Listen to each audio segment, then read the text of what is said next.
하나님이여, 사슴이 시냇물을 찾기에 갈급함같이 내 영혼이 주를 찾기에 갈급하니이다. 내 영혼이 하나님 곧 살아계시는 하나님을 갈망하나니 내가 어느 때에 나아가서 하나님의 얼굴을 배울까? 사람들이 종일 내게 하는 말이 내 하나님이 어디 있느뇨 하오니 내 눈물이 주야로 내 음식이 되었도다. 내가 전에 성의를 지키는 무리와 동행하여 기쁨과 감사의 소리를 내며 그들을 하나님의 집으로 인도하였더니 이제 이 일을 기억하고 내 마음이 상하는도다. 내 영혼아, 내가 어찌하여 낙심하며 어찌하여 내 속에서 불안해하는가? 너는 하나님께 소망을 두라. 그가 나타나 도우심으로 말미암아 내가 여전히 찬송하리로다. 내 하나님이여, 내 영혼이 내 속에서 낙심이 되므로 내가 요단 땅과 헤르몬과 미살산에서 주를 기억하나이다. 주의 폭포 소리에 깊은 바다가 서로 부르며 주의 모든 파도와 물결이 나를 휩쓸었나이다. 낮에는 여호와께서 그의 인자하심을 베푸시고 밤에는 그의 찬송이 내게 있어 생명의 하나님께 기도하리로다. 내 반석이신 하나님께 말하기를 어찌하여 나를 잊으셨나이까? 내가 어찌하여 원수의 압제로 말미암아 슬프게 다니나이까 하리로다. 내 뼈를 찌르는 칼같이 내 대적이 나를 비방하며 늘 내게 말하기를 내 하나님이 어디 있느냐 하도다. 내 영혼아, 내가 어찌하여 낙심하며 어찌하여 내 속에서 불안해하는가? 너는 하나님께 소망을 두라. 나는 그가 나타나 도우심으로 말미암아 내 하나님을 여전히 찬송하리로다. 아멘. 네, 오늘 3부 예배로 오신 여러분을 주님의 이름으로 환영하고 축복합니다. 우리 가슴에 손을 얹고 인사 한번 먼저 할까요? 따라해 주시기 바랍니다. 주님은 나를 위해 죽으셨습니다. 그 죽음 안에, 그 사랑 안에 내가 있습니다. 그래서 난 소중한 사람입니다. 행복한 사람입니다. 기쁜 사람입니다. 네, 우리 옆에 분 이제 바라보면서 손을 뻗어주세요. 너 참 이쁘게 생겼다 인사해주세요. 참 이쁘게 생겼다. 예. 예. 진심을 담아서 해주세요. 이쁘게 생겼다. 네. 이쁘죠? 아멘. 주님 안에서 우리가 예수 안에서 회복되고 치유되는 이 과정들 가운데 여러분 한 분 한 분이 너무도 귀하고 존귀한 자들인 줄 믿습니다. 그리고 예수 안에서 우리가 존귀한 자로 죽음 안에 사랑 안에 거하는 자이기 때문에 너무 아름다운 자이죠. 그래서 이쁘다 이쁘다 해주셔야 됩니다. 할렐루야. 어른들한테는 좀 표현이 좀 그렇긴 한데 그래도 열심히 해주시기 축복합니다. 네. 오늘 시편 42편 말씀을 가지고 두 번째 삼시세끼. 네. 삼시가 뭔지 아시죠? 세 가지 시입니다. 네, 좀 제가 일부러 그래서 한자를 이렇게 써놨어요. 세 번의 그 시간이 아니라 세 가지의 시를 가지고 새끼를 드리겠다 그런 의미인데 두 번째 밥상 오늘 드리겠습니다. 기대되시죠? 네, 기대 안 하면 철수할 겁니다. 기대되세요? 들을 마음 있으세요? 두 번째 밥상 맛있게 드실 마음 있으세요? 할렐루야. 오늘 제목은요, 못 먹어도 고 피박에 쓰리기. 제가 진짜 생각하다 이렇게 했는데 좀 촌스럽긴 해요. 오늘은 제목 실패. 쓰리고 제 안에 고스톱에 피가 흐르기 때문에 저희 할아버지가 고스톱을 너무 잘 치셨거든요. 동네에서 고스톱을 그냥 무슨 노름 타짜도 아니신데 그렇게 고스톱을 잘 치더라고요. 옆에서 보고 있으면 앞에 이제 다음 사람이 뭘 낼 걸 예상을 하고 내시는 거죠. 그런 거 아시죠? 너무 끄덕이시는 분은 고스톱을 많이 치신 분들이에요. 너무 많이 보여요. 제 안에도 약간의 피가 흐르고 있어요. 제가 노름을 잘했어요. 그래가지고 카드 막아우만은 20대 때 아주 날려먹고 막 그랬습니다. 근데 너무 이제 피박에 쓰리고가 생각이 나가지고 오늘 세 가지 주제를 말씀드릴 텐데 그냥 비유적으로 한번 그렇게 덧붙여 봤습니다. 세 가지 길을 잘 기억하셔야 된다는 것인데 지난 이제 휴가가 끝나고 나서요, 제가 교회 출근하고 나서 우리 사랑하는 예전 교회 사역하던 청년부에 어떤 한 청년이 찾아왔습니다. 그래서 인사하는 줄 알고 기쁜 마음으로 나갔는데 너무 가슴 아픈 소식을 들었습니다. 그 부모님들이 타고 가던 차가 교통사고가 나가지고 지난 5월, 6월 정도였는데 그 어머님이 돌아가시게 됐고 아버지가 좀 크게 다치셨다고 합니다. 그래서 그 사고로 인해서 너무 어려운 시간들 보내고 있고, 누나도 그 충격으로 굉장히 힘들고, 본인도 이제 학교를 지금 대학생인데 학교를 좀 다니고 있는데 그 학교를 좀 휴학해야 되겠다라고 생각을 고민하면서 저한테 찾아와서 여러 가지 이야기들 하고 고민을 털어놓고 마음을 나눴습니다. 그 청년은 제가 정말 아끼는 청년이고, 저하고 좀 기질이 비슷해가지고 제가 처음 만났을 때만 해도 술에 쩔어서 살았던 청년이에요. 교회 예배 나오면 술 냄새 나는 친구 있죠. 예. 술 냄새가 쿨 나는데도 예배는 나와. 그것 때문에 제가 그거 붙잡고 기도해 주면서 예수님 만나는 가정 가운데 함께 할 수 있었는데, 그 청년이 그렇게 회복되고 나서 엄마 아빠도 이제 전도하고 참 은혜가 많았는데, 부모님이 돌아가시고 저한테 말 못할 정도로 굉장히 정신없이 고통 가운데 지내고 있는 그 청년을 만나서 제가 아무 얘기도 사실 해줄 수가 없었습니다. 위로가 사실 사치죠. 어떤 위로가 안 되는 거죠, 그런 상황 가운데는. 근데 제가 신방 나갈 때도 가끔 그런 경험들 하거든요. 물론 다른 교구도 마찬가지겠지만 좀 어려우신 분들이 있습니다. 말로 표현을 못하는 거죠.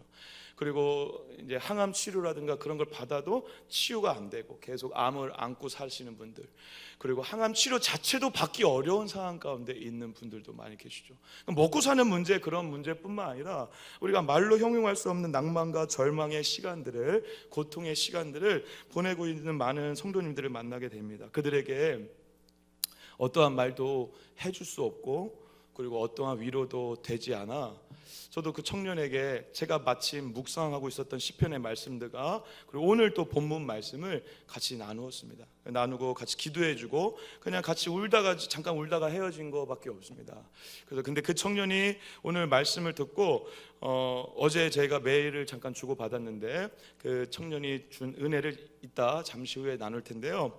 저와 여러분들에게 이 시편 42편이 침체와 절망과 어려움과 고통과 고난 가운데 있는 우리 모두에게, 혹은 앞으로 또 그런 고난을 겪게 될, 그래서 영적으로 굉장히 어려워지고 힘들어지는 우리에게 하나의 답과 메시지가 되시는 은혜가 있기를 축복합니다.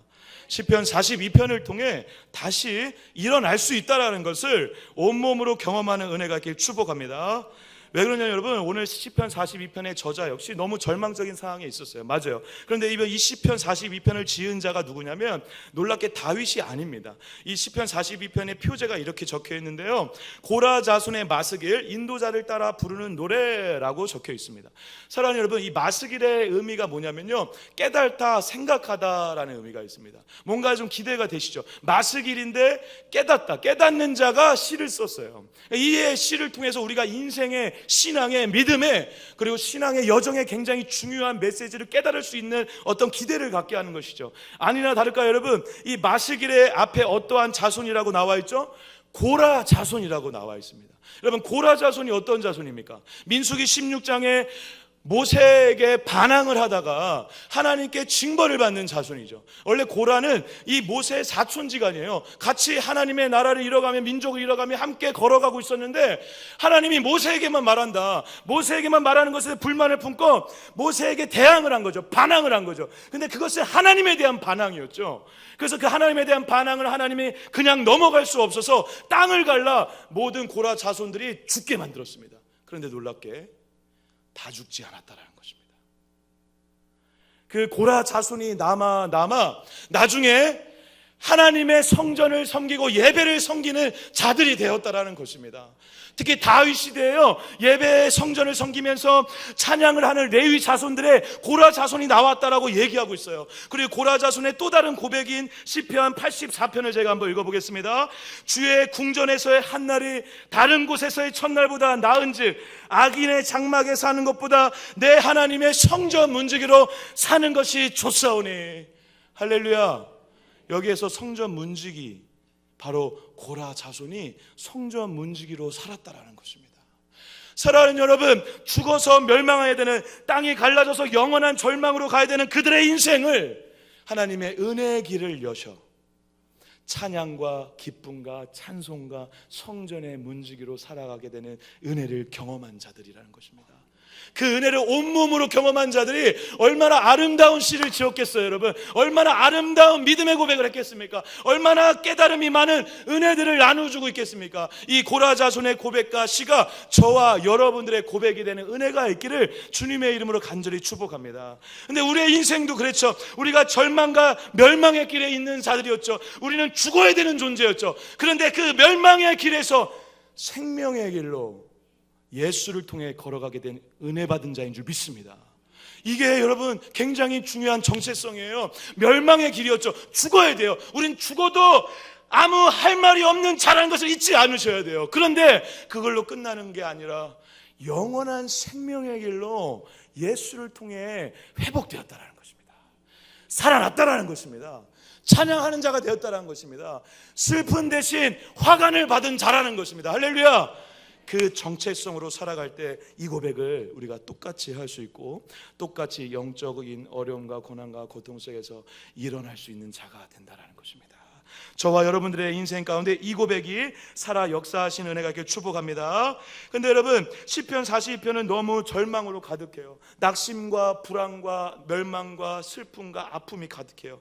아니나 다를까 얼마나 고통스러웠으면 이렇게 고백해요. 내 영혼아 5절에 볼까요? 내 영혼아 내가 어찌하여 낙심하고 어찌하여 불안해하는가. 그러니까 낙심하고 불안한 상태라는 거예요. 어떤 이유인지 모르겠어요. 근데 어떤 이유인지 모르겠지만 그의 인생이 그의 아픔이 너무 가득하여서 낙심하고 불안하고 무너져 있는 상태라는 거예요. 근데 그 힌트가 조금 3절에 나와 있습니다. 3절 제가 한번 읽어볼게요. 사람들이 종일 내게 하는 말이 내 하나님이 어디 있느냐 하오니 내 눈물이 주야로 내 음식이 되었도다. 너무 고통스러워서 사람들이 비아냥거리는 거야. 네 하나님이 너 하나님 있잖아. 하나님 어디 있어? 보여달라는 거예요. 믿는 사람들이 경험하게 되는 많은 일들이죠. 예. 저희 형님이 그런 비슷한 고백을 하시던데 저희 형님이 섬기는 이제 교회가 코로나 직격탄을 맞아가지고 한 원래 7-80명 됐는데 이제 지금은 한 3-40명밖에 안 나오시거든요. 이제 주변에서 막 걱정하는 거죠, 목사님들이. 동기 목사님들이. 그리고 막 어르신들은 잘 모르는 어르신들은 그냥 믿음은 있지만 목사를 직업으로 아시는 분들은 막 그런 얘기 하시잖아요. 야, 그렇게 해서 되겠냐? 접어라, 접어. 뭐 이게 사업인 것처럼 막 얘기하시기도 하죠. 아, 하나님이 어디 있느냐라는 식으로 비아냥거리는 것이죠. 그렇게 얘기를 들은 현실 가운데 있다라는 것입니다. 고통 가운데 있다라는 것입니다. 눈물이 음식이 되는 그런 고통 가운데 이 마음 가운데 너무 어려움이 많은 거죠. 그런데 어려움이 많은 그때 이자가 그래서 어떻게 하고 있냐. 1절, 우리 1절 같이 한번 읽어볼까요? 1절 읽겠습니다. 같이 읽겠습니다. 시작. 하나님이여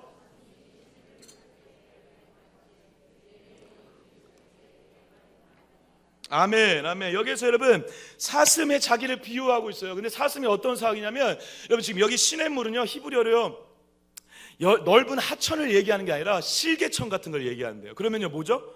지금 개천이 말라 비틀어서 졸졸졸 흐를 만큼 가뭄이라는 거예요. 가뭄에 사슴이 그 물을 못 먹으면 죽어요. 그 물도 없는 거예요. 지금 이제 헐떡헐떡이는 거예요. 그래서 여러분 이 갈급하다 갈망하다라는 단어는요 히브리어로 아그라라고 하거든요. 아그라는요 아라그는요 갈망하다 갈급하다라는 의미인데 사실은 이렇게 직역하는 게 맞아요. 헐떡이다예요. 헐떡이다. 없어서 죽겠다라는 거예요. 이거 없으면 죽는 거예요. 예. 사슴이 물이 없으면 죽을 것만큼 갈급한 마음으로 자기도 하나님을 찾는다는 거예요. 그런데 문제는 뭐죠? 하나님이 안 느껴져요. 지금 가장 큰 문제는 그겁니다. 지금 고통 가운데 있고 힘들고 어렵고 고난 가운데 있는데 그래서 하나님을 갈급해야 하는데 하나님의 부재 가운데 하나님의 임재를 사모하는데 하나님이 안 느껴지고 하나님께 응답이 없어요. 문제가 해결이 안 돼요. 아무것도 변화가 없는 거예요. 그냥 죽기 일보 직전이라고 얘기만 하고 있는 거예요. 그런데 엄청난 고난의 이 시간에 시인이 놀랍게 이러한 고백을 합니다. 우리 5절 한번 큰 소리로 같이 읽겠습니다. 5절 같이 읽겠습니다. 시작. 내 영혼아 내가 어찌하여 낙심하며 어찌하여 내 속에 불안해하는가. 너는 하나님께 그가 나타나 도우심으로 말미암아 내가 여전히 찬송하리로다. 할렐루야. 사랑하는 여러분, 문제가 해결돼야 되고 그리고 이 문제를 해결해 줄 하나님께 문제가 있는 것처럼 혹은 사람에게 문제가 있는 것처럼 환경에게 문제가 있는 것처럼 수많은 방법으로 기도를 할 수 있는데 이 사람이 유일하게 마지막에 결국 선택한 건 그렇게 기도하는 게 아니라 내 영혼에게 선포하고 있다는 것입니다. 이것이 굉장히 중요하고 이것으로 모든 문제가 풀릴 수 있는 핵심 영적인 키라는 거예요. 여러분, 지금 내 영혼에게 말하고 있다는 것입니다. 내 영혼에게 설득하고 있다는 거예요. 하나님을 설득하려고 하는 게 아니라, 하나님께서 개입해달라고 지금 요청하는 게 아니라 내 영혼에게 선포하고 있다는 거예요. 야, 여러분, 이 시인이 이렇게 고백하는 것으로 인해서 엄청난 역사가 일어납니다. 그 증거가 뭐냐면요, 말미에 보세요. 그가 나타나 도우시는으로 말미암아 내가 여전히 찬송하리로다. 찬송하는 놀라운 역사와 반전이 일어났다는 거예요. 일어날 것이라는 걸 또 기대하는 마음이라고 해석할 수 있으면, 어쨌든 반전이 일어난다는 거예요. 어떻게 했는데? 선포했는데. 뭐에게? 하나님께? 아니요. 사는 사람에게? 아니요. 누구에게? 나에게. 그래서 여러분, 첫 번째 오늘 공깃밥 따라해 볼까요? 내 영혼에게 선포하라. 내 영혼에게 선포하라. 왜 그럴까요? 왜 제가 이렇게, 그리고 시인의 저자가 이렇게 얘기를 할까요? 하나님은 언제나 늘 오르시기 때문에 그렇습니다. 문제는 하나님께 있는 게 아니라 누구에게 있죠? 문제와 상황과 환경과 사람을 보는 나에게 있다는 것입니다. 하나님은 오르세요. 여러분, 하나님 오르신 걸 믿으세요? 하나님 잘못 있을까요, 없을까요? 자신이 없으시네. 하나님 잘못 있다고 생각하시는 분은 가슴에 손을 얹고 회개하시기 축복합니다. 잘못이 없으시죠. 앞으로도 없을 거죠. 할렐루야. 그럼 오늘 무슨 이상한 일이 벌어졌어요. 그럼 그 하나님 잘못이에요? 아니, 벌어지는 거예요, 그냥. 그걸 놓고 내 영혼이 해석을 하는 거예요. 부정적으로, 나쁘게. 그리고 원망하고 불평하고 속상해하고, 그럼 무너지는 거예요. 그럴 때 내 영혼에게 선포해야 된다는 거예요. 그래서 마틴 로이드 존스 목사님이 이러한 비슷한 얘기를 하시는데요. 제가 예전에 봤던 책인데, 우리의 가장 큰 문제가 뭐냐면, 우리가 자신의 자아에게 말하지 않고 자신의 자아가 우리에게 말하도록 맨날 허용한다는 거예요. 너무 공감되죠? 저는 너무 공감되는데 저만 공감하네요. 전 다중인격자라 그래요. 제 속엔 제가 너무너무 많아요. 문제 허용한다는 거예요. 그래서 이 문제를 해결하기 위해서는 어떻게 해야 된다는 거죠? 자신의 자아가 그에게 말하도록 허용하지 말고 그가 자신에게 말해야 된다는 것입니다. 여러분, 내 안에 우리가 너무 많다라는 게 굉장히 성경적인 거 아십니까? 그래서 우리가 어떠한 형상을 닮은 자들이죠? 하나님의 형상을 닮은 자들이죠. 근데 하나님은 어떠한 분이죠? 삼위일체 하나님이죠. 그래서 삼위일체 하나님이기 때문에 한 분이면서 세 분이시고 세 분이시면 한 분이신 그분의 속성이, DNA가 우리에게 있다라는 것입니다. 우리는 한 인격체죠. 우리가 어떤 분을 보면 연병철이라고 부르죠. 근데 연병철이라고 부르면서 뭔가가 좀 많죠. 뭔가가 좀 많지만 그래도 하나죠. 저를 보면서 다른 사람 이름을 부르진 않잖아요. 내 속엔 내가 너무도 많아. 당신이 쉴 곳 없네. 내 속엔 헛된 바람들도 당신의 변할 곳 없네. 잘 부르죠? 좀 웃어주세요. 사람이 이렇게 많은데 아우 잘했다 박수 쳐주고 웃어주는 분이 한 분도 안 계십니다. 아니, 박수 치는 게 아니라 이거 가시나무라는 노래인데 아시죠? 예전에 나왔던 이것을 가사를 쓰신 분이 크리스찬인 거 아시죠? 내 속에 내가 너무 많아. 예수님이 쉴 곳이 없다라는 것입니다. 우리가 자아가 이렇게 계속 충돌한다라는 것이죠. 그래서 로마서 7장에 바울이 그렇게 고백을 했죠. 제가 한번 읽어볼게요. 내 속사람으로는 하나님의 법을 즐거워하되 내 지체 속에서 한 다른 법이 내 마음의 법과 싸워 내 지체 속에 있는 죄의 법으로 나를 사로잡는 것을 본다라는 거예요. 그래서 오라, 나는 공고한 자로구나. 그래서 지금 바울이 얘기하잖아요. 속사람이 겉사람에게 명령해야 된다는 거예요. 새사람이 옛사람에게 명령해야 된다는 거예요. 오늘 본문으로 하면 부정적인 자아에게 긍정적인 자아가, 믿음의 자아가 명령해야 된다는 거예요. 선포하라는 거예요. 그때부터 영적인 회복이 시작된다는 것입니다. 근데 우리는 늘 어떻게 하죠? 절망적이고 사망과 어둠의 그 고통 속에서 하나님께 부르짖어요. 그래, 좋습니다. 부르짖는데 부르짖으면서 잊지 마셔야 되는 단 한 가지, 내 영혼이 문제라는 것을 잊지 않으셔야 돼요.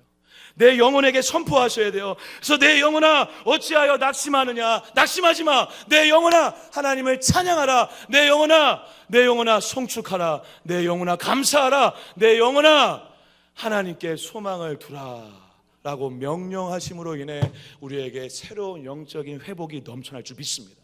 이것은 진리예요, 진리. 여러분, 이것은 제가 억지로 집어내는 게 아니라 이자가 경험한 거고 우리 모두가 경험하는 것이죠. 하나님께 소망을 두라라고 하는 이 명령을 통해 내 영혼이, 내 자아가 부정적 자아로부터 혹은 수많은 사람들의 소리로부터 듣는 자가 아니라 하나님으로부터 듣는 자가 되어지는 은혜를 경험하게 된다는 것입니다. 여러분 경험하시잖아요. 저와 여러분들이 계속 사람으로부터 듣고 내 안에 수많은 소리로부터 들으면 답이 없어요. 마음만 어려워요. 끌려가는 거죠. 그럴 때 어떻게 된다는 것입니까? 하나님께 들어야 되는데 들을 힘이 없으니까 먼저 정리를 하라는 거예요. 내 영혼아 낙심하지 마. 오늘 죽겠어요?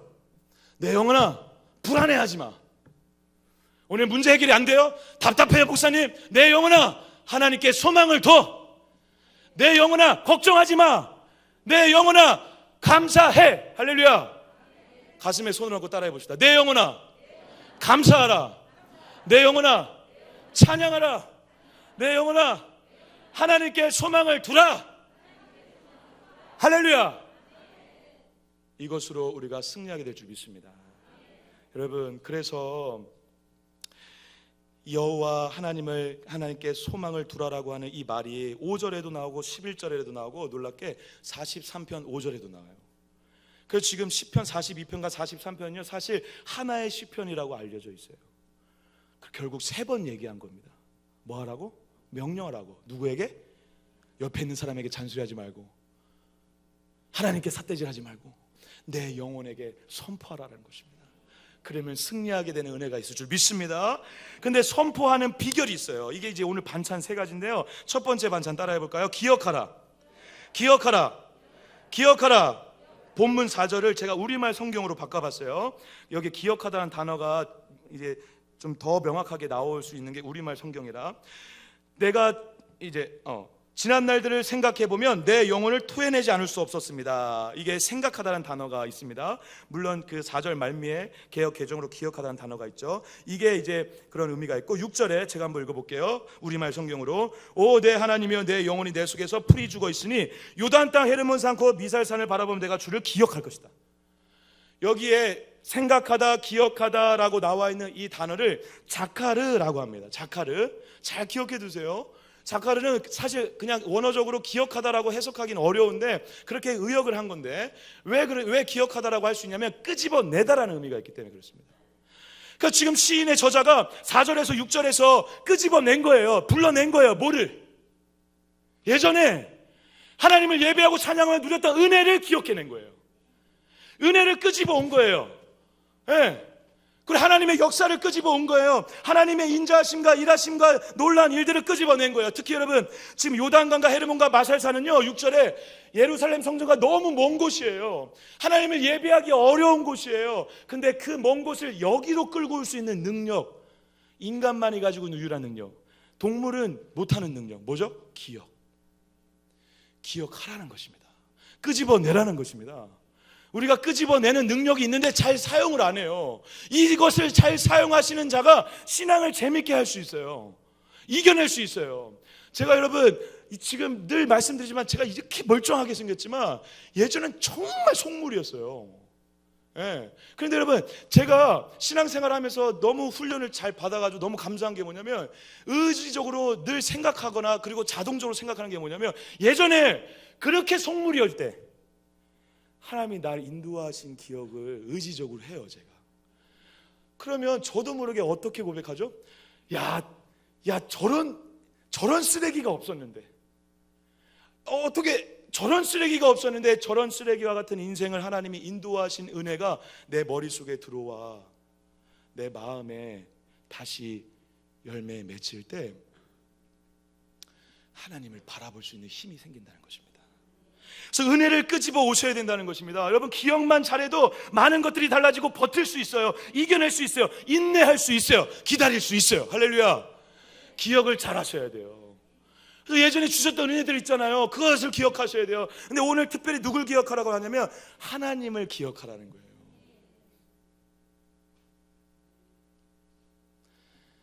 사람 기억하지 말고, 환경 기억하지 말고, 수많은 일들 생각하지 말고 하나님 기억하라는 거예요. 그래, 놀랍게 인간의 마음 가운데는요, 기억을 하게 되면 이게 역사가 일어난다는 것입니다. 그래서 4절, 6절에 기억하다는 단어 가운데 5절이 있는 거예요. 기억을 하니까 내 영혼에게 선포만 하면 되겠구나를 깨달은 거예요, 시인이 지금. 예, 하나님을 기억했어요. 하나님의 은혜를 기억했어요. 하나님의 역사하시는 걸 기억했어요. 그래, 하나님을 오르시면 내 영혼에게 명령만 하면 되겠다. 흔들리지 말자. 이렇게 얘기를 하는 것입니다. 근데 여러분, 기억하는 게 너무 어렵죠. 기억하는 게 어렵기 때문에 여러분, 기억하는 게 어려운 저와 여러분에게, 그래서 이러한 은혜를 구하는 여러분들이 되시기를 권면드리는데요, 하나님의 은혜를 기억하는 은혜를 구하셔야 돼요. 기억만 잘해도 이겨낼 수 있거든요. 근데 기억을 잘 못해 사람들이, 나도 그렇고. 그럼 어떻게 해야 된다고요? 은혜를 기억하는, 은혜를 구하는 자로 살면 돼요. 그러면 은혜가 내 안에, 기억이 내 안에 자꾸 열매에 맺혀지는 시간을 경험하게 된다는 것입니다. 저는 그래서 의지적으로 그렇게 기도해요. 하나님, 제가 옛날을 절대 잊지 않는 목회자 되게 하여 주시옵소서. 하나님이 나한테 어떻게 했는데, 주님이 내 인생을 어떻게 여기까지 끌고 왔는데, 그것을 기억하면 다시 시작할 수 있습니다. 근데 여러분, 무엇보다 우리가 기억해야 되는 이유는, 그리고 이 시인의 저자의 고백을 통해 우리가 굉장히 깨닫는 것은, 우리가 기억하려고 몸부림치지 않아도 기억을 할 수밖에 없는 자가 되는데, 그 이유는 하나님이 여러분을 기억하고 있기 때문에 그렇습니다. 9절 한번 제가 한번 읽어볼게요. 내 반석이신 하나님께 말하기를 어찌하여 나를 잊으셨나이까. 여러분, 여기 잊으셨나이까가 기억하지 못하나이까, 다시 말해 자카르라는 단어를 동일하게 썼어요. 이해되세요? 그러니까 지금 잊으셨나이까 하면서 항변하는 것 같죠? 근데 항변이 아니죠. 여러분, 시인도 알고 있고 우리 모두가 알고 있죠. 하나님이 어떻게 우리를 잊을 수 있습니까, 여러분? 우리를 절대 잊을 수 없어요. 우리를 영원히 기억하죠. 왜? 영원한 하나님이니까. 그리고 영원한 하나님이 우리를 기억하는 증거가 뭐죠? 예수 그리스도의 죽음이죠.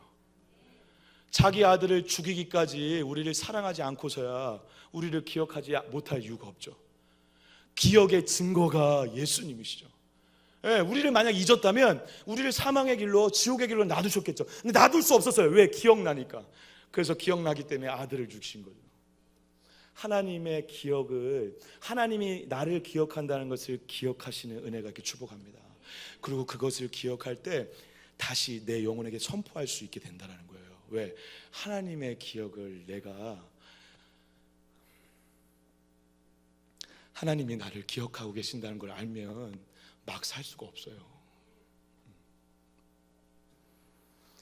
그래서 무엇보다도 하나님이 먼저 우리를 기억하신다는 사실을 잊지 않아 하나님의 기억 안에 우리가 있다는 것을 기억함으로 다시 주님께, 그리고 하나님께 나아가고 내 영혼에게 선포하는 자로 살아가시는 은혜가 있길 주님의 이름으로 간절히 축복합니다.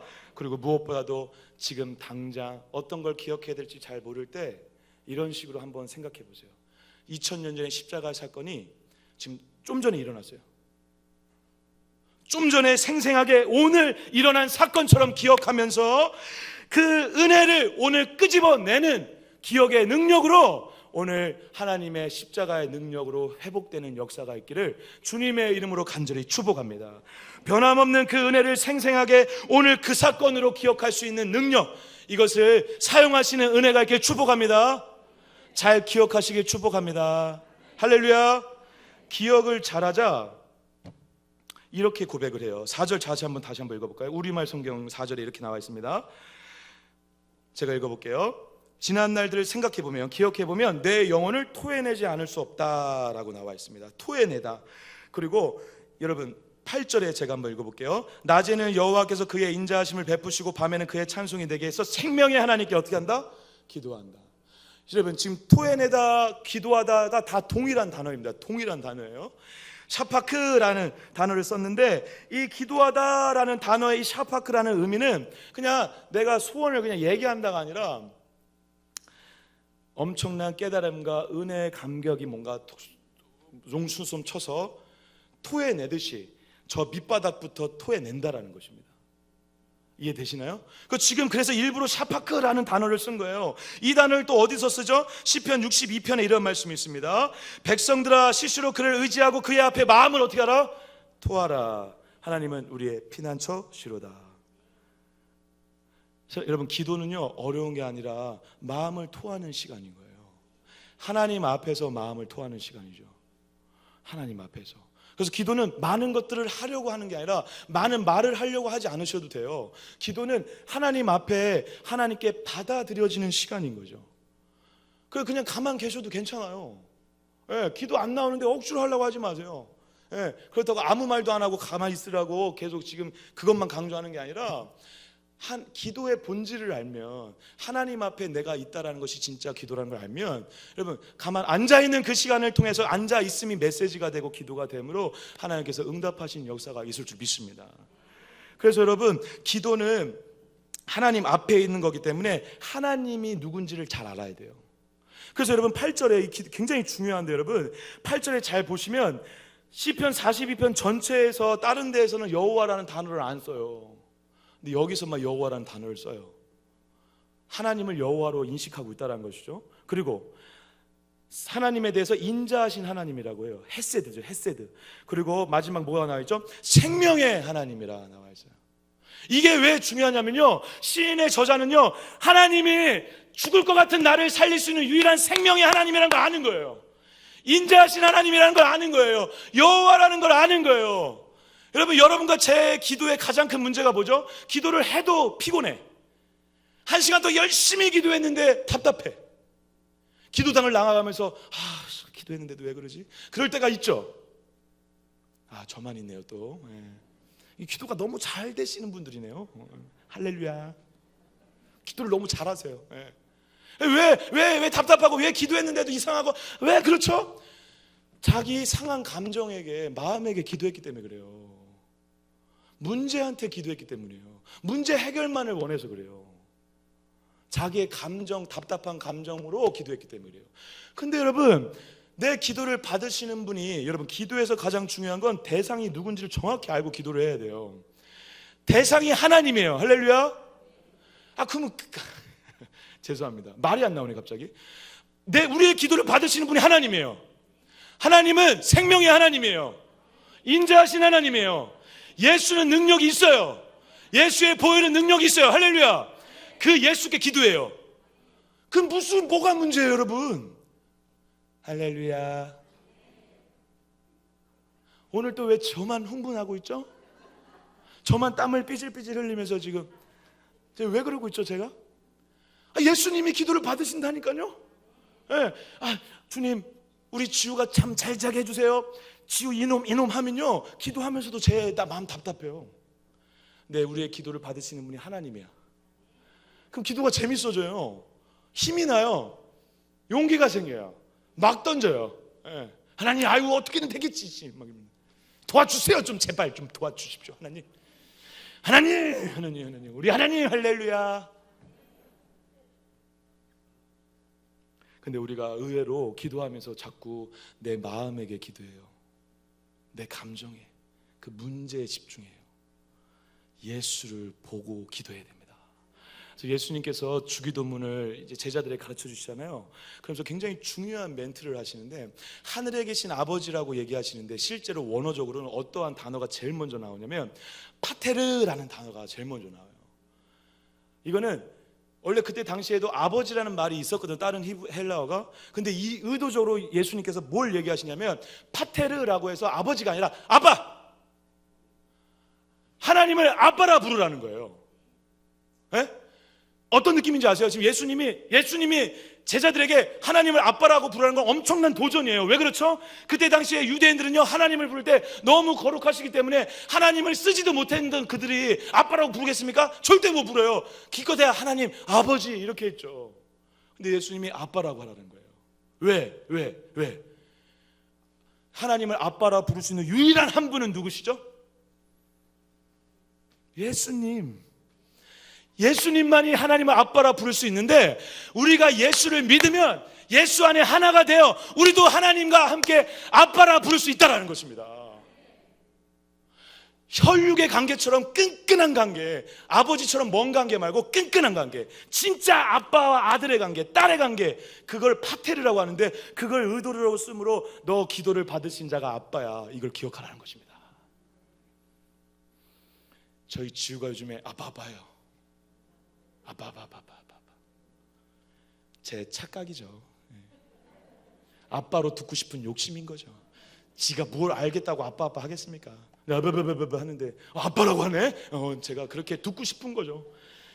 아빠라고 합니다. 예. 전 좋아요. 그래서 아바바바바 해도. 예. 근데 그런 딸이 아빠 하면서 소원을 얘기할 때 눈치 보지 않잖아요. 예. 그냥 얘기한단 말이에요. 말한단 말이에요. 말해요. 그게 기도예요. 아빠라는 걸 기억하라는 것입니다.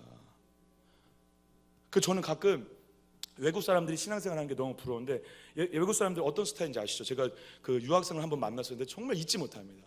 우리는 다 와서 주님, 약간 그런 스타일이잖아요. 아버지. 딱 들어오자마자 어떻게 하죠? 외국 사람들 알죠? 할렐루야, 아바 오늘 약간 이런 스타일 아시죠? 그냥 옆에 진짜 아빠가 있는 것처럼 막 그렇게 얘기를 해요. 그런 태도가 저는 너무 부럽다고. 진짜 기도를 아는 거예요. 신앙이 뭔지를 아는 거죠. 예. 기도를 할 때, 믿음 생활을 할 때 하나님 아버지를 아빠로 알아. 어떤 것도 말할 수 있을 때 진짜 기도가 시작되는 것입니다. 예. 그럴 때 기도를 통해 하나님을 만나는 은혜를 경험한다는 것이죠. 저와 여러분들 가운데 하나님을 하나님으로 알아 진짜 기도를 주님께 드리는 은혜가 있길 주님의 이름으로 간절히 축복합니다. 기도는 어려운 게 아니라 하나님께 고백하는 거예요. 그래서 분노를 해도 돼요, 원망을 해도 돼요, 미움, 시기, 질투, 다툼 다 얘기해도 돼요. 하나님 저놈 미워 죽겠어요, 왼수 같은 녀석 막 하면서. 그래도 은혜를 받아요. 제가 예전에 사역하던 교회 어떤 권사님이, 제가 잊을 수가 없는데 기도를 많이 하시는 권사님이거든요. 그 저한테 와가지고 저희 남편 때문에 죽겠습니다 그래. 왼수 같은 남편, 믿지 않는 나를 유혹해가지고 나 믿게 하고, 지는 교회 안 다니고 나만 교회 다니게 하고, 말도 더럽게 안 듣고, 이젠 교회도 안 나와요 목사님. 이 남편, 왼수 같은 남편, 말도 더럽게 안 듣고 거지 같은 남편 어떡할까요? 그러면 그걸 가지고 그대로 하나님께 기도해 보세요. 그랬어요 제가. 그래서 일주일 있다 만났어요. 그분의 고백이 뭔지 아십니까? 열심히 기도했대요. 이 왼수 같은 남편, 이 나쁜 남편이 왜 이렇게 하나님 이 왼수 같은 남편을 저에게 보내셨습니까? 아유 싫어 죽겠습니다. 이렇게 고백하고 있는 그 권사님에게 하나님이 뭐라고 말씀하셨게요? 야, 네 남편도 그렇게 기도하더라. 네 남편도 우리 아내 아유 어떡합니까? 정신 좀 차리게 해주십시오. 그러면서 젊었을 때는 내가 너 남편을 키웠지만 결혼해서는 네가 키웠잖아. 그러면서 권사님의 실수와 부족하고 연약한 걸 발견하게 하셨다고 했다. 막 원망하고 있는데 문제가 나한테 있구나. 네 남편도 그렇게 하더라. 하나님께 어떤 것이든 아뢰는 가운데 하나님께 받아들여지고 받아들인 그 은혜로 하나님을 만나는 은혜가 있길 주님의 이름으로 간절히 축복합니다. 기억하고 기도했어요. 그리고 이제 마지막으로 가장 중요한 걸 우리에게 답으로 얘기를 해줘요. 세 번째 반찬 따라해 볼까요? 기대하라, 소망하라. 할렐루야. 5절 다시 한번 큰 소리로 읽을까요? 5절 같이 한번 읽겠습니다. 시작. 내 영혼아. 잠깐만요. 네, 말씀을 읽어달라고 할 때는 잘 읽어주시는 은혜가 있길 축복합니다. 지금 벌써 12시 10분에 지나가고 있습니다. 빨리 가고 싶으시죠? 그럼 빨리 이걸 마무리해야 되니까 잘 읽어주세요. 같이 읽겠습니다. 5절 큰 소리로 시작.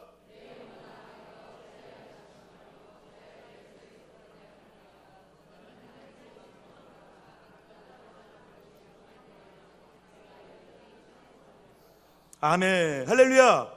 할렐루야. 여러분 지금 굉장히 중요한 말을 하고 있는데 왜 그러냐면요, 지금 이 자가 낙심하지 마, 지금 불안하지 마라고 하면서 소망을 두라고 하죠. 그럼 반대로 얘기하면 소망을 다른 사람들에게 뒀기 때문에 지금 불안하고 낙심이 있는 거죠. 이해되세요? 저와 여러분들의 문제는 뭐냐면요, 너무 많은 것들에게 소망을 두고 있어요. 다른 것들에 기대를 하고 있다는 거예요. 사람한테 기대하고, 문제 해결에 기대하고, 환경에 기대하고, 돈을 기대하고, 좋아지는 걸 기대하고 있다는 거예요. 그래서 실망하는 거죠. 그래서 낙심하는 거죠. 여러분 사람한테 기대해 보세요. 실망만 올 뿐이에요. 섭섭해요. 섭섭이가 들어와요. 저도 그래서 아내한테 기대를 안 해요. 아내를 사랑하지. 할렐루야. 여보여, 이 말을 듣고 있는가? 기대를 안 해요. 기대하면 실망이에요. 사람한테, 환경한테 기대하면 안 된다는 거예요. 그래서 어디에 소망을 두라는 것입니까? 하나님께 소망을 두라는 거예요. 여러분, 소망이 있는 자는요 무너지지 않습니다. 할렐루야. 기대하는 자는요 인내하고 기다릴 수 있는 자가 되어져요. 여러분, 비빌 언덕이 있은 자는 버틸 수 있다고 하잖아요. 그래서 어르신들 그런 고백 많이 하잖아요. 자녀들 때문에 산다고. 왜? 자녀들이 잘 될 거 기대하면서 버티는 거거든요. 그죠? 기대할 게 있으면, 소망이 있으면요 안 무너져요. 저는 내일 죽어도 내일 천국 갈 걸 기대해요. 할렐루야. 그 저는 안 무너질 거예요. 안 무너져요. 예. 여러분, 기대할 게 있으면 안 무너진다니까요. 소망이 있으면 안 무너져요. 그래서 믿음, 소망, 사랑 중에 제일은, 성경은 사랑이라 하지만 저는 이제 양육할 때 늘 강조하는데, 믿음, 소망, 사랑 중에 제일은 소망이다. 왜? 소망이 있으면 믿음 생활을 잘할 수 있어요. 소망이 있으면 오늘 그 사람을 사랑할 수 있어요. 왜? 무서울 게 없거든요. 그 소망으로 인해, 내일 천국으로 인해, 다시 오실 예수로 인해, 내 안에 예수로 인해, 하나님이 하실 은혜를 기대함으로 인해, 하나님을 소망함으로 인해 누구도 품을 수 있는 자가 되는 거고, 어떤 상황 속에서도 기도하는 자가 되는 것입니다. 그래서 은혜라는 거예요. 그래서 하나님께 소망을 두라는 거예요.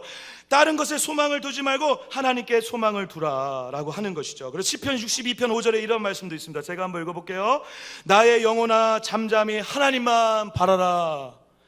무릇 나의 소망이 누구로부터 나온다? 그로부터 나온다. 하나님부터 나온다는 것입니다. 이 바라다, 소망, 이 모든 단어가 다 동일한 단어예요. 소망을 두다, 소망하다, 야할, 앙망하다, 바라보다, 기대하다라는 것입니다. 그래서 이사야, 여러분, 오직 여호와를 앙망하는 자, 그때 앙망도 바라보다라는 거예요. 소망하는 자라는 거예요. 소망이 있으면 힘이 난다는 거예요. 할렐루야. 여러분, 오늘 환경이 너무 어렵죠. 맞아요. 아까 말한 그 청년처럼 그 청년들보다 더 고통 가운데 있는 분들이 있을 거예요. 충분히 이해합니다. 목사님, 죽겠습니다. 그때 얘기하라는 거예요. 나의 영혼아 하나님께 소망을 두라. 목사님, 그래도 힘든데요. 나의 영혼아 낙심하지 마라. 나의 영혼아 두려워하지 마라. 나의 영혼아 하나님께 소망을 두라. 하나님께 소망을 둠으로 끝끝내 나타나실 하나님을 경험하게 될 줄 믿습니다. 그래서 5절 말미에 이렇게 얘기하는 거예요. 11절도 마찬가지고요. 그의 나타나 도우시로 말미암아 내가 여전히 찬송하리로다. 할렐루야. 할렐루야. 사랑하는 여러분, 하나님 나타나서 도와주세요. 야, 이거 안 믿고 신앙생활하면 진짜 피곤한데. 이거 믿으시길 축복합니다. 오늘 딱 결정하세요. 오늘 나 불안이 밀려오잖아요. 답답함이 밀려오잖아요. 안 믿는 거 믿지 않을 것 같고 그러잖아요. 내 영혼아 믿자 하세요. 할렐루야. 내 영혼아 선포하자. 할렐루야. 내 영혼아 하나님을 믿자. 할렐루야. 하나님께 소망을 두자. 할렐루야. 그러면 이거 여전히 찬송하리라가 내 찬송이 되는 거예요. 근데 여전이라는 단어가 너무 아름답죠. 상황이 안 좋을 때, 낙심할 때, 힘들 때 이 시인은요 하나님을 찬양하지 않은 게 아니었어요. 여러분, 안 좋을 땐 찬양하지 않다가 문제 해결되면 하나님을 찬양하는 거, 그것처럼 얍삽하고 초라한 게 어디 있습니까? 야, 진짜 그거 얍삽한 겁니다. 여러분, 문제 해결 안 될 때는 답답해하고 하나님 왜 그럽니까 하다가 문제 해결되면 할렐루야. 시인은 오늘 여전히 찬송한다라는 고백을 통해 과거도 찬양했고 지금도 찬양하고 있고 앞으로도 찬양하고 있음을 고백하는 것입니다. 왜? 하나님께 소망을 두었기 때문에. 하나님께 소망을 두는 자는 그래서 무너지지 않는다는 것입니다. 내일 다시 오실 예수 그리스도를 기대하고 지금까지 주신 하나님의 은혜를 기억하며 오늘 여기서 기도로 살아가는 은혜가 있길 축복합니다. 그리고 그 기도를 통해 여호와 하나님을 바라고 하나님께 소망을 둘 때 칠흑 같은 어둠과 같은 하나님의 부재 가운데, 어둠 가운데 우리가 찬송하게 되는 하나님의 임재를 만나게 되는 역사가 있을 줄 믿습니다. 그 아까 말씀드린 청년이 어제 그제 메일을 이제 주고받다가 이렇게 짧은 글을 고백을 보내왔습니다. 잠깐 읽어보도록 하겠습니다. 우리 반주 좀 잠깐 해줄래요? 목사님 오늘 휴학계 내고 왔습니다. 이제 휴학계를 냈다고 하더라고요. 이제 고민을 하고 있었는데 그때 앞으로 일자리 알아보려고 합니다. 알바라도 하던가 해야 될 것 같아요. 그런데 우리 아버지가 너무 걱정스럽습니다. 가족 모두 심각한 우울증세가 있다고 하네요. 목사님 만난 이후로 매일 아침마다 해보려고 합니다. 제 자신에게 말해요. 그리고 가족들에게도 말해요. 그런데 여전히 상황은 그대로네요. 그런데 오늘 다시 제 영혼에게 선포했어요. 어찌하여 불안해하느냐, 어찌하여 걱정하느냐. 하나님께 소망을 두라. 마음은 좀 나아지는 것 같습니다. 바뀌지 않은 상황 때문에 지치고 힘들지만 한 가지는 매일 해볼게요. 하나님께 소망을 두라. 여전히 내가 찬송하리로다. 아멘. 사랑하는 동강교회 성도 여러분, 내일 돼도 문제 해결 안 될 거예요. 죄송하지만 저희 교구에 항암 치료를 받는데 항암 치료 받는 몸도 회복이 안 돼서 항암 치료라도 받게 해달라고 기도하시는 분이 있어요. 안 달라져요. 그때 그렇게 하라는 거예요. 내 영혼아, 내 영혼에게 선포하라는 것입니다. 오늘 또 힘든데요. 내 영혼아, 낙심하지 말자. 문제 해결이 돼야 되는데, 내 영혼아, 목사님 죽겠는데요. 내 영혼아, 내일도 똑같을 것 같은데요. 내 영혼아, 낙심하지 말고 두려워하지 마라. 내 영혼아, 하나님께 소망을 두라. 내 영혼아, 하나님을 찬양하라. 내 영혼아, 하나님께 송축하라. 내 영혼아, 하나님께 감사하라.